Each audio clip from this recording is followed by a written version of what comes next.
মিছিল নিয়ে তোপ কুণাল ঘোষের। সোশ্যাল মিডিয়ায় তার মন্তব্য, আরজি করে অভয়া মঞ্চের নামে বহিরাগতদের ঢোকার চেষ্টা, বাধা কেন্দ্রীয় বাহিনী ও পুলিশের। কারা মিছিলে? সামান্য কিছু চিকিৎসক, বাকি কমরেড, রামরেড, তৃণমূল বিরোধী কিছু লোক। ওরা পুলিশ, সিবিআই, আদালত কিছুই মানে না।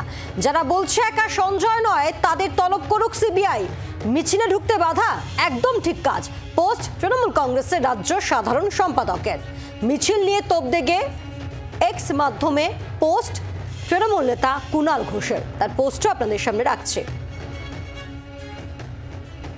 এর আগে অবশ্য এই মিছিল নিয়ে সরব হন কুণাল ঘোষ। কি বলেন তিনি শুনব। অভয়া মঞ্চের নাম করে কিছু বহিরাগত একাংশের ডক্টর এবং জুনিয়র ডক্টরের সাহায্যে আরজি করে গোলমাল করতে ঢুকছিলেন।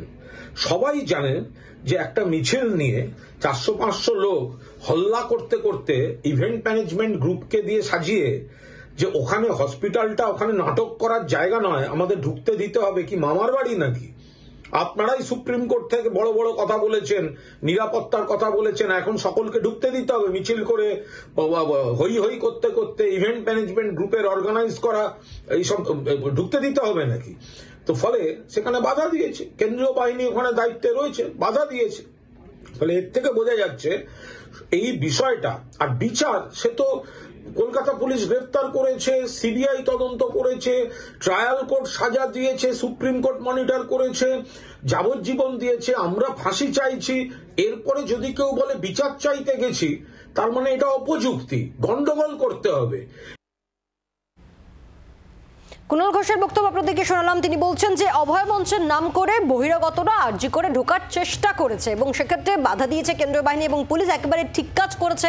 একই সঙ্গে বিরোধীদেরও তোপ দাগেন তিনি বলেন যে বিচারের নামে আসলে নাটক করছে বিরোধীরা। কংগ্রেস, বিজেপি, সিপিএম তারা একযোগে নিজেদের রাজনৈতিক স্বার্থ চরিতার্থ করার জন্য নির্যাতিতার মা বাবার যে আবেগ তাকে কাজে লাগানোর চেষ্টা করছে। এই অভিযোগে সরব হন তৃণমূল নেতা কুণাল ঘোষ। মিছিল নিয়ে তোপ দাগেন তিনি। তার মন্তব্য যে আরজি করে অভয় মঞ্চের নামে বহিরাগতদের ঢোকার চেষ্টা, আর তাতেই বাধা দিয়েছে কেন্দ্রীয় বাহিনী এবং পুলিশ। একেবারে ঠিক কাজ করেছে। তিনি বলেন যারা বলছেন যে একা সঞ্জয় রায় নয়, আরো অনেকে জড়িত, তাদেরকে সিবিআই ডাকুক, জিজ্ঞাসাবাদ করুক। এমন বক্তব্য তৃণমূল নেতা কুণাল ঘোষের। বাংলার আওয়াজ, বাঙালির আবেগ, জি 24 ঘন্টা।